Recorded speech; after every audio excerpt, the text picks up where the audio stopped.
11장 6절 12절 이 말씀으로 언약, 하나님의 언약이 약속이 소망이다 하는 제목으로 우리 함께 기도하려고 합니다. 하나님께서 여러 차례 아주 반복적으로 그 백성들에게 경고의 메시지를 보내죠. 이렇게 우상을 섬기고 하나님의 말씀에 순종하지 않으니까 나라가 망할 것이라, 곧 재앙이 있을 것이라, 이렇게 계속 같은 얘기를 하죠. 그러면서 경고를 하시면서 동시에 하나님의 말씀을 들어라, 그래야 산다, 말씀을 들어라, 이렇게 얘기를 했는데, 그래도 그 사람들이, 이스라엘 사람, 하나님의 백성들이 전혀 개의치를 않고 오히려 반역하고 우상을 섬기는 일에 집중하고 그 일을 포기하지 않죠. 다른 길로 갔을 때, 악한 길로 갔을 때, 또 불순종의 길로 갔을 때 살아날 수 있는 길은 빨리 그것을 중단하는 거죠. 포기하고 그만하고 돌아가는 것인데 그 백성들이 그렇게 하지 않았습니다. 그러면 하나님께서 이 정도는 됐다 하고 그냥 심판을 내리든지 망하게 하든지 하면 될 텐데, 하나님도 또 고집이 있으신지 끝까지 또 포기하지 않고 끊임없이 그 백성들을 살리고자 예레미야 선지자 같은 이런 선지자를 보내서 계속 같은 말씀을 듣게 하시죠. 아무도 하나님은 말씀하시고 백성은 아무도 듣지도 않아요. 그 중에 딱 한 사람이 하나님의 말씀을 귀담아 듣고 순종하는 사람이 있었죠. 그 사람이 선지자인 거예요. 그 한 사람, 아무리 백성들이 전부 불순종하고 이렇게 우상을 섬길지라도 예레미야는 눈물과 고뇌로 백성을 생각하고 또 하나님의 그 사랑과 은혜와 그 말씀을 마음에 담고 끊임없이 하나님의 뜻을 사람들에게 전하는데요. 하나님은 무슨 말씀을 하시고 싶을까? 계속 반복적으로 하시는 말씀 통해서 보면 하나님께서 하신 언약이 부담이 아니라 복의 통로다, 이 얘기를 하는 거죠. 6절에 보시면 여호와께서 내게 이르시되 너는 이 모든 말로 유다 성읍들과 예루살렘 거리에서 선포하여 이르기를 너희는 이 언약의 말을 듣고 지키라. 뭐 길어서 그런데 줄이면 그렇습니다. 하나님께서 예레미야를 통해서 끊임없이 백성들에게 하시는 말씀은 언약의 말씀을 들으라, 언약을 듣고 지키라. 이게 하나님의 언약에 대한 말씀이요. 옛날에 우리가 이런 약속을 하지 않았느냐, 이 얘기죠. 하나님께서 이런 약속을 해 주시지 않았느냐, 그 말씀을 들어라, 그러죠. 언약이 무엇입니까? 사람들 사이에 하는 약속을 이렇게 뭐라고 그래요? 둘이 이렇게 주고받고 내가 이렇게 하고 너도 이렇게 하라고, 이거 약속이라고 하는데 하나님과 사람 사이의 약속을 언약이라고 하는 거예요. 변하지도 않고 하나님이 반드시 지키신다 해서, 사람은 약속하고도 안 지키잖아요, 그죠? 이렇게 약속하고도 많이 안 지킬 수도 있는데 하나님의 언약은 그런 것이 아니라 하는 차원에서요, 그것을 하나님의 약속을 언약이라고 하는데 똑같이 지켜라, 무엇을 해라 또는 하지 마라. 약속이라는 게 나도 지킬게, 너도 지켜라, 이게 약속이잖아요. 그럼 항상 약속이라는 것은 부담이지요. 내가 약속한 것 있으면 양심 있는 사람은 안 지키면 그게 자꾸 부담이 돼요. 자꾸 마음에 걸려요. 약속은 1차적으로는 나도 지키고 당신도 지켜라 하는 의무, 책임감, 부담인데요. 사실은 하나님께서 우리와 하신 언약은 우리에게 짐이나 부담이나 이렇게 무거운 책임뿐만 아니라 그 약속 안에는 하나님께서 예약하시고 주시겠다고 작정하시고 계획하신 복이, 축복이 그 안에 들어있는 줄로 믿습니다. 하나님의 약속 항상 그러잖아요. 지키라, 하지 말아라, 여기 끝이 아니거든요. 너 약속 꼭 지켜, 안 지키면 그만 안 될 거야, 이게 끝이 아니고 약속을 지켜라, 그리하면이라는 말씀이 꼭 나와요. 하나님의 말씀을 듣고 순종하라, 그리하면 뭐 어떻게 한대요? 하나님께서 이 복을 주시는 내용으로 다 가득 차 있죠. 말씀을 지키면 그리하면 약속의 땅으로 인도해 주실 것이라. 지키는 것은 부담이고 우리의 책임이라고 하지만 그 일 말씀대로 잘 살면 뭐래요? 하나님의 약속의 땅으로, 젖과 꿀이 흐르는 땅으로 인도해 주실 것이라. 뒤의 내용은 어때요? 그거 싫어요? 천국으로 인도해 주실 것이라. 아니요, 나는 지옥으로 갈 거예요. 그래요? 안 그렇잖아. 뒤의 내용은 다르다고. 지켜라. 그리하면 하나님의 백성으로 살게 될 것이라.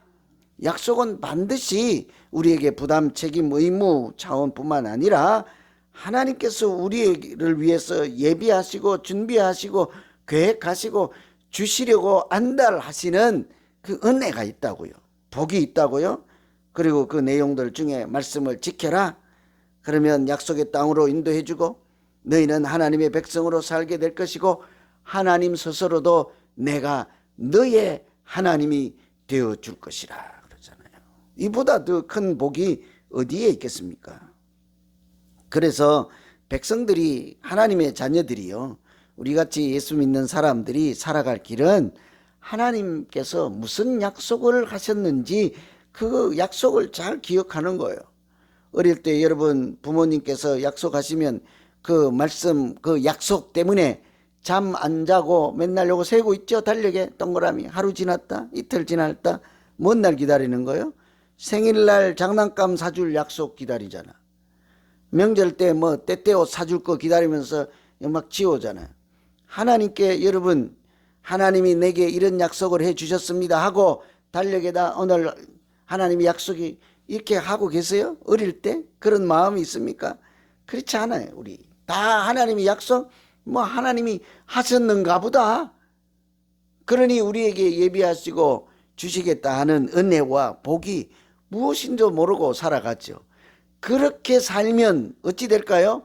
나중에 자기 입장이 형편이 공공하면 어때요? 우상에 가서 다리를 붙잡는 거죠. 우상에. 신이 아닌 것들에. 나무 밑에 가서, 뭐 큰 돌 밑에 가서, 형상이 기이한. 아니면 그런 것도 없으면 어때요? 돌을 갖다가 다듬어서 만들어. 그리고 거기에서 절을 해가며 나에게 복을 달라. 이게 이제 미련한 사람들이 살아가는 모습이지 않습니까?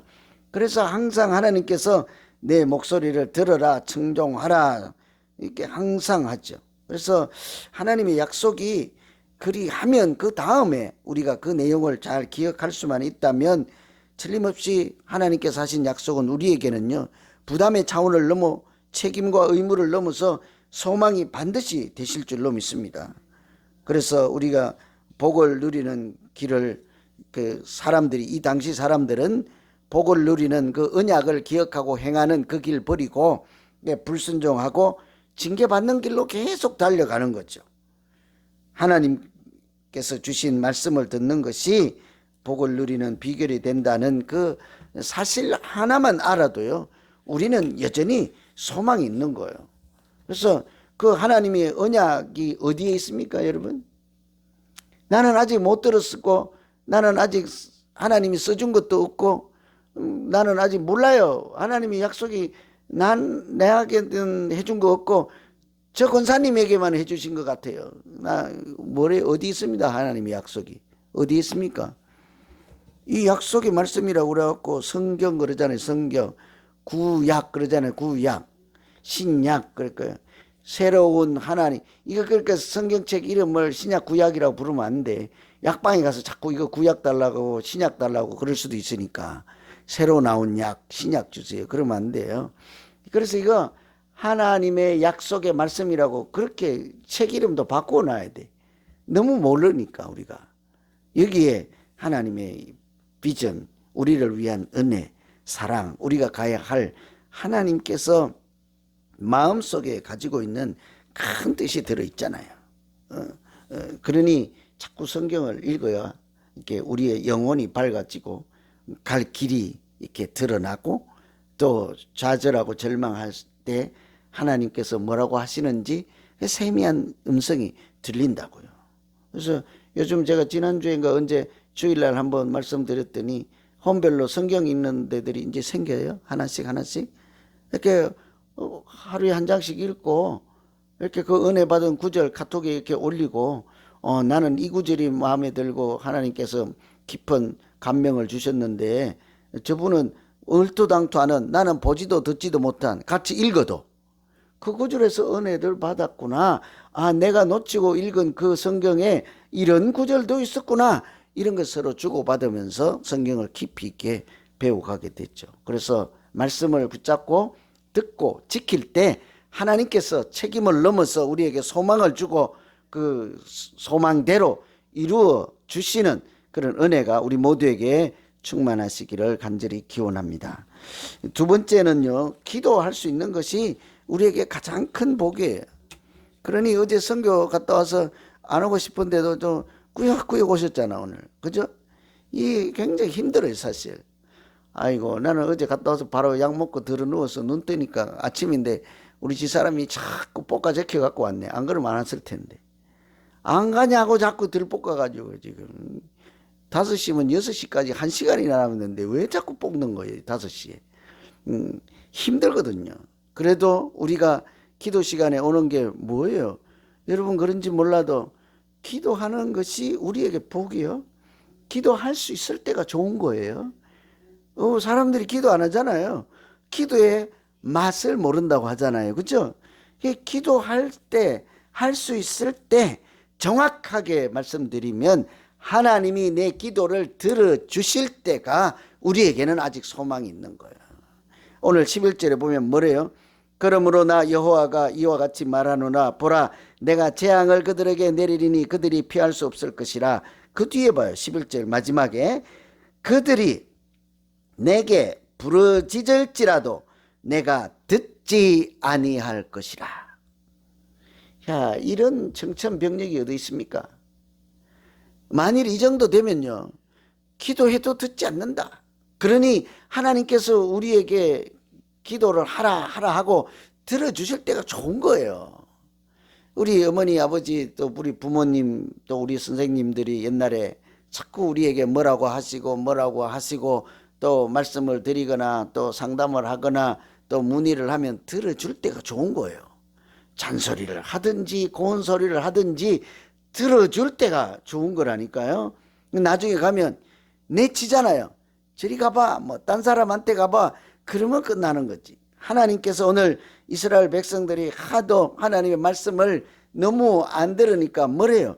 이제는 기도할지라도 듣지 않겠노라. 내가 너희를 도와주지 않겠노라. 하나님께서 너희에게 자비와 긍휼을 베풀지 않겠노라. 이게 아주 청천벽력이죠. 아무리 하나님을 이렇게 찾고 부르짖을지라도 소용이 없을 것이라. 뿐만 아니라요, 더 큰 그 뒤에 이제 계속 이런 얘기가 나와요. 첫째는 하나님께서 너희의 기도를 듣지 않겠다는 거예요. 두 번째는 14절 정도에 보시면 예레미야가 선지자가 보통은 뭐예요? 그 백성들이 제사를 예배를 드릴 수 있도록 돕는 사람이고 하나님의 말씀을 받아서 이렇게 제사장들이 예배를 돕는 사람이고 이렇게 선지자들이 말씀을 듣고 백성들에게 전달하잖아요. 그러니까 이 가운데 있는 사람들이라고요. 하나님과 백성들 사이에 가운데에서 백성들을 돕고 하나님의 말씀을 전하는 이런 중간에 있는 사람들, 중보하는 사람들이잖아요. 그런데 하나님께서 말씀하시기를 선지자와 같은 사람이 너희를 위해서 기도할지라도 소용없다. 그리고 나서는 뭐라고 하는 거 하니 너도 예레미야에게 기도하지 말라. 너도 저들을 위해서 기도하지 말라. 여러분 자꾸 뭐 그런 적이 있습니까? 누군가를 위해서 기도하는데 하나님이 기도 못하게 하는 경우. 이게 들어도 소용없다. 해도 소용없다. 내가 너를 위해서 기도해도 듣지 않겠노라. 잘 생각해 봐요. 우리가 남을 위해서 다른 사람을 위해서 기도하는 것이요, 그냥 허공에 치는 헛소리가 아닙니다. 다른 사람을 위해서 기도할 때 하나님이 그 기도를 들으시고 내가 아닌 내가 기도하는 그 사람을 고치시고 회복시켜 주실 줄 믿습니다. 모세를 봐요. 모세. 사람들이 싸울 때 모세가 산 위에 올라가서 기도를 하면 이기고 손을 내리면 졌잖아요. 모세가 소돔과 고모라를 위해서 기도할 때 뭐래요? 하나님이 용서해 주시고 또 구원해 주신다 하잖아요. 항상 모세의 기도를 듣고 그 백성을 사랑하시고 구원해 주시고 은혜를 베풀어 주셨죠. 뿐만 아니라 아브라함이죠. 아브라함. 모세도 마찬가지고 아브라함도 그렇죠. 롯을 소돔 고모라를 위해서 기도할 때 그 기도를 들으신다고요. 마찬가지로 우리 하나님의 사람들이 누군가 그 백성들을 위해서 기도할 때 하나님이 그 기도를 들으신다고요. 그래서 우리도 내 기도만 하는 것이 아니라 다른 사람을 위해서 기도도 하고 교회를 위해서도 기도하고, 어제 아마 멕시코 단기 선교 갔다 왔던 분들은 한 2번은 기도하지 않겠습니까? 왜냐하면 눈으로 보고 왔으니까 형편이 어떤지를. 아마 당분간 아른아른 할 거예요. 밥 먹으면서도 그전에는 뭐 한 톨이 떨어지든지 말든지 남기고 이랬는데 아마 한 톨까지 다 드실 거예요. 못 먹어서 굶는 사람들을 봤으니까 아마 옷이 아마 구멍이 나도 앞으로는 이거 기워서 잘 입어야지 할 수도 있을 거예요. 왜냐하면 굶어서 뭐 헐벗은 사람들 봤으니까. 이게 뭐 일하는 것도 감사함으로 하지 않겠어요? 일자리가 없어서 새벽에 나왔다가 주저앉아 있는 사람들 봤으니까. 또 공장에 나가서 월급을 적다고 토닥토닥 그러다가 선교 갔다 오면 한 이틀은 사람 되지 않겠냐고요. 하루 종일 해도 돈 한 푼밖에 못 받으니까. 이게 완전히 이제 당분간은 그럴 거예요. 그런데 우리가 이게 하나님께서 늘 다른 사람을 위해서 이렇게 기도하면 들어준다는 것을 알고 이제 멕시코 갔다 온 사람들이 한 2번은 기도하지 않겠어요. 그죠? 물론 너무 내가 약하게 받는지 모르 3번은 할 거예요. 그 기도를 하나님이 들으신다고. 선교지를, 다른 사람을, 우리 교회에서 서로를, 특별히 이렇게 모세, 아브라함, 엘리야 이런 뭐 선지자들, 하나님의 사람들의 기도를 들어서 우리를 인도하시고 돕잖아요. 그런데 하나님 뭐래요? 너 쟤들 위해서 기도하지 마라. 너 예레미야 너 기도하지 마라. 기도하지 말라. 하나님이요 예레미야를 보고 기도하지 말라. 참 이상한 하나님이죠. 기도하지 말래요. 아마 이 중에 오늘 오신 분 중에 제가요 기도하지 마세요. 내일 나오지 마세요. 그럼 아마 데모할 거예요. 데모. 그죠? 큰일 날 거예요 아마. 남을 위해서 기도하지 말고 자기 인생을 넣고 기도하는데 기도하지 마세요. 제가 이제 한마디 더 붙이면 오늘 밥도 안 먹고 집에 갈 거예요. 제가 한번 해볼까요? 권사님 기도하지 마세요. 기도해봐야 하나님이 안 들어줘요. 그치 밥 안 먹을 거잖아 오늘 삐져가지고. 이 예레미야에게 하나님이 이러신다고요. 저 백성들 위해서 너 기도하지 마. 나도 저들의 기도를 듣고 저들을 안 도와줄 뿐만 아니라 네가 아무리 기도한다 할지라도 내가 저들을 불쌍히 여기고 돕지 않겠노라. 그러니 입장을 바꿔봐요. 우리가 기도를 하고 하나님이 내 기도를 들으시고 기도 가운데 하나님이 임재하셔서 함께 하신다면 그 자체가 우리에게 가장 큰 복이 될 줄로 믿습니다. 기도를 들어주시겠다는데요. 기도하기만 하면 되는 거 아니에요. 아멘 했을 때 우리 빨리 기도합시다. 좀 있으면 잊어먹으니까. 그죠? 아멘 했을 때 우리가 늘 이렇게 하나님이 주신 약속이 내게 큰 힘이 되고 내가 기도하는 이 자체가 하나님의 복과 은혜를 누리는 큰 비결인 것을 감사하게 생각하고 기도하는 사람으로 거룩한 사람으로 살기에 부족함이 없게 하여 주시옵소서. 오늘 말씀 생각하면서 우리 같이 자기 자신의 믿음 신앙생활 놓고 같이 기도합니다. 각자 기도합니다. 하나님 아버지, 하나님께서 우리에게 말씀하시고 또 말씀하시고